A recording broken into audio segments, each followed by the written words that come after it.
Halo DA Lovers, dunia agro lovers dimanapun Anda berada di seluruh Indonesia. Berjumpa kembali dengan Dunia Agro TV yang akan selalu memberikan informasi seputar dunia agrobisnis yang pastinya menarik, inspiratif, inovatif, dan memotivasi Anda untuk semakin mencintai dunia agrobisnis Indonesia. Namun sebelum kami bagi informasi ini untuk DA Lovers, kami mohon kesediaan DA Lovers untuk menekan tombol like, agar menambah semangat kami untuk selalu menyajikan video-video dunia agrobisnis untuk Anda. Dan juga tekan tombol subscribe dan tekan lonceng pemberitahuan agar DA Lovers selalu mendapatkan berita terupdate dari kami yang selalu menarik, inspiratif, dan inovatif. Jika DA Lovers merasa video kami bermanfaat, silakan tekan tombol share. Bagikan video kami ke sosial media Anda. Jangan biarkan video inspiratif inovatif ini berhenti di Anda saja. Bagikan kepada teman Anda di seluruh dunia.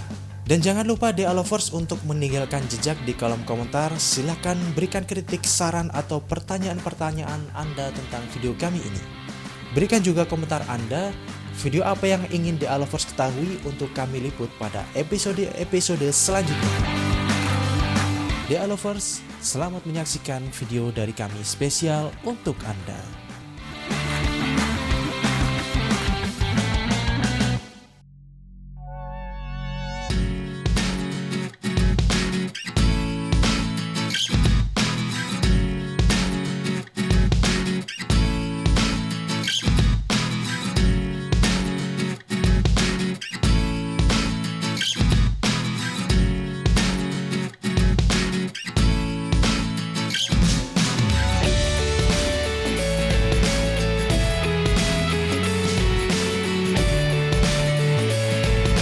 Tadi Pak, perawatannya Pak, Ya, sulit nggak? kalau Madu sebenarnya deli ini. bisa dibilang apa ya Mas, pokoknya kita harus konsekuen aja. Sebenarnya kalau sulit sih enggak. Jadi dari pemupukan, penjarangan buah, terus pruning atau pemangkasan, sama ya sebenarnya cuma 3 itu Mas. Pemupukan, perawatan tunas-tunas daun, sama Mas, penjarangan buah. Soalnya kalau madu deli itu buahnya terlalu banyak, dia juga rutin berbuah, dia harus disesuaikan dengan pohonnya. Kalau semua buah dijadikan, biasanya nutrisi yang untuk memenuhi kebutuhan energi yang untuk kebutuhan buah itu terlalu banyak tersedot untuk buah, pohonnya bisa stres. Tingkat kesuburan berkurang, hasil buahnya juga kurang bagus. Kuncinya cuma di situ aja Mas. Pemupukan, terus penjarangan buah, sama pemotongan pemangkasan ya. Pemangkasan, iya. Pruning Pak ya. Pruning ya. Oh iya. Kalau boleh tahu Pak, itu pemupukannya tiap bulan, tiap minggu atau tiap? Kalau di standar di tempat kita adalah pemupukannya, kita karena sudah skala kebun, kita buahkan rutin, kita pemupukannya seminggu sekali Mas. Seminggu sekali. Ya, seminggu sekali dengan pupuk organik cair. Oke. Kalau tadi yang kedua apa Pak? Pemupukan, iya, terus pruning. Pruning? Iya. Kalau pruningnya rutin juga ya? Pruning rutin, karena kalau misalkan seperti ini Mas ya, kalau nggak kita pruning di dahan-dahan utama ini, nanti dipenuhi dengan tunas-tunas air. Tunas-tunas air itu yang banyak menyerap energi yang hanya jadi tumbuh, jadi ranting-ranting. Kalau ranting itu tua, nanti jadi tempat tumbuhnya buah, dan itu hanya patah, jadi hanya terbuang sia-sia. Nah, makanya kita harus rajin mempruning untuk mengurangi energi yang untuk tunas-tunas air, jadi dia nanti larinya bisa ke buah. Oh iya. Kalau ini Pak? Iya, penyemprotan insektisida, obat-obatan jelas rutin itu Mas. Tapi yang jadi kunci utamanya sebenarnya di pemupukan sama penjarangan buah sama pruning, itu yang paling utama. Kalau yang perawatan seperti insektisida itu sudah umum lah ya, semua tanaman kan juga sama, mesti harus di itu. Kalau hama penyakit Pak pasti ada kalau ya. Kalau hama itu insektisida itu hama. Jadi enaknya di pohon jambu ini nggak ada penyakit, adanya cuma hama. Kalau penyakit kan virus yang menyerang virus di akar, itu kita nggak ada. Yang gitu adanya ya? cuma hama. Hama itu belalang, ulet, terus insektisida kutu, tungau dan sebagainya itu kan bisa ditanggulangi dengan mudah. Ya kalau yang virus dan sebagainya itu yang susah. Kebetulan di jambu air nggak ada Mas. Oh gitu ya. Enaknya di jambu air itu Mas. Jadi perawatan bagus, Ya kita konsekuensinya karena buah itu berbuah sepanjang tahun, jadi kita harus rutin konsekuen memberi makannya juga rutin. Karena kita memeliharanya di media yang terbatas di tabul lampot. Tabul lampot ya. Nah, salah satu keuntungan di tabul lampot adalah kita bisa bertanam di lahan-lahan yang tidak produktif. Oke. Bahkan bisa ditanam di perkotaan sekalipun, Iya, di iya, lantai-lantai iya. atas, gedung-gedung itu, di depan teras yang notabene sudah diperkeras lapisan atasnya bisa dipakai. Iya.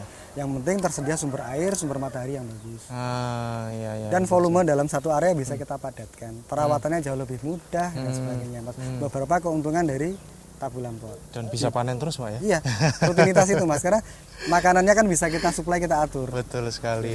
Iya. Kita mau menjelaskan tentang penjarangan buah. Penjarangan buah dalam satu dompol kita pertahankan hanya 4 sampai maksimal 5 agar menjaga kualitas buah itu menjadi baik. Dari ukurannya maupun dari kualitas buahnya. Nah, kita utamakan adalah buah-buah yang di dahan-dahan primer. Seperti ini, ini 3, 4, 2, 3, 4, 2. Seperti ini. Ini yang buahnya kalau misalkan dalam satu pohon ini kita batasi buahnya tidak sampai 20 dompol, rutinitas atau kontinuitas untuk berbuahnya dalam 1 tahun dia bisa berjalan dengan bagus. Habis buah yang ini panen, muncul bunga-bunga baru yang kemudian terus disambung sampai dalam 1 tahun bisa 4 kali, Mas. Nah, kita lanjutkan ke masalah pruning atau pemangkasan. Perawatan yang nggak kalah pentingnya dengan penjarangan buah adalah pembuangan tunas-tunas air. Tunas-tunas air adalah tunas-tunas yang tumbuh di antara tunas-tunas yang primer yang besar-besar seperti ini, Mas. Karena apa? Karena tunas-tunas air ini kalau tua, dia sampai tua ini kan menghisap energi dari pohon ini kan banyak sekali. Nah, kalau misalkan ini sudah tua, ini pasti buah itu tumbuh di sini. Dan biasanya dia nggak kuat menahan buah walaupun sudah kita potong. Nah, daripada energinya terbuang dari awal, saya sarankan dari awal sudah kita buangi, kita pruning ini. Supaya energinya nggak banyak terbuang untuk daun ini dan energinya bisa lari ke buah. Nanti buahnya itu bisa timbul di batang-batang utama. Kita utamakan adalah buah-buah yang tumbuh di batang-batang utama karena jelas kualitasnya lebih bagus. Kalau yang di ujung beratnya jauh lebih berat, nanti patah, percuma juga. Kita usahakan yang di batang-batang utama. Ini biasanya kita buang semua, Pak, rutin ini.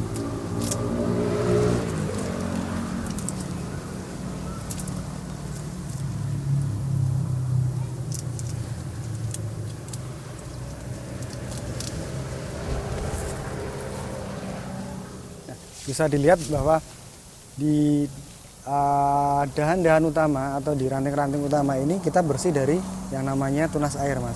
Ini diharapkan nanti tempat tumbuhnya buah ya di situ. Selain pohonnya bisa maksimal hasilnya, juga buahnya nggak patah-patah. Nah, setelah kita melakukan pembuangan di tunas-tunas air, kita harapkan memang bunga-bunga itu nanti tumbuhnya di batang-batang utama, Mas, seperti ini.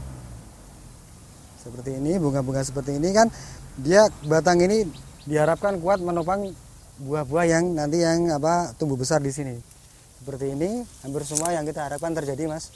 Kalau kita lakukan penjarangan pruning yang bagus, rutin, nanti buah-buah itu tumbuh di tempat-tempat yang kita harapkan seperti ini, di batang-batang utama. Nah, di sini kita mau memperlihatkan kecepatan berbuahnya jambu madu Delhi. Selain kecepatan buahnya, terus juga kelebatan buahnya, Mas. Jadi pohon sekecil ini aja sudah bisa berbuah selebat ini.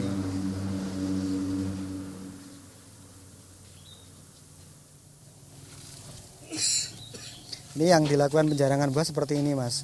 Ya, kalau misalkan terpaksa di ujung dipertahankan buahnya, bisa dengan bantuan alat seperti ini atau dengan namanya ajir ya. Ini kan buahnya kita pertahankan 3, 4 sedompol kan segini, Mas.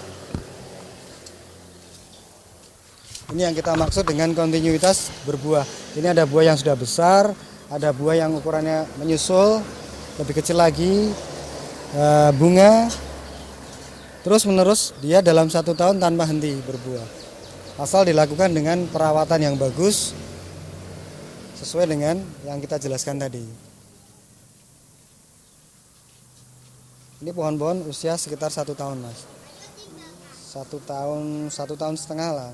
Jadi kemampuan buahnya baru kita batasi sampai sekian. Kalau terlalu berlebihan, nanti pohonnya tidak mampu mencukupi energi untuk buah, jadi badannya bisa rusak.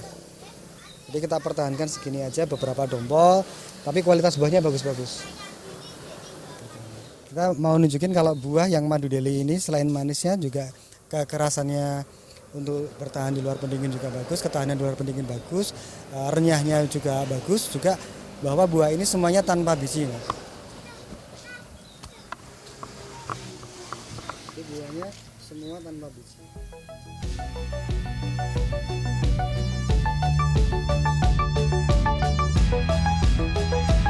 DA Lovers dimanapun Anda berada di seluruh Indonesia, demikian tadi video liputan dari Dunia Agro TV. Bagi DA Lovers yang ingin mendapatkan berita-berita lainnya seputar video yang kreatif, inspiratif, dan inovatif, silakan klik tombol subscribe dan juga lonceng pemberitahuannya, dan jangan lupa berikan komentar Anda. Sampai jumpa lagi pada video-video selanjutnya.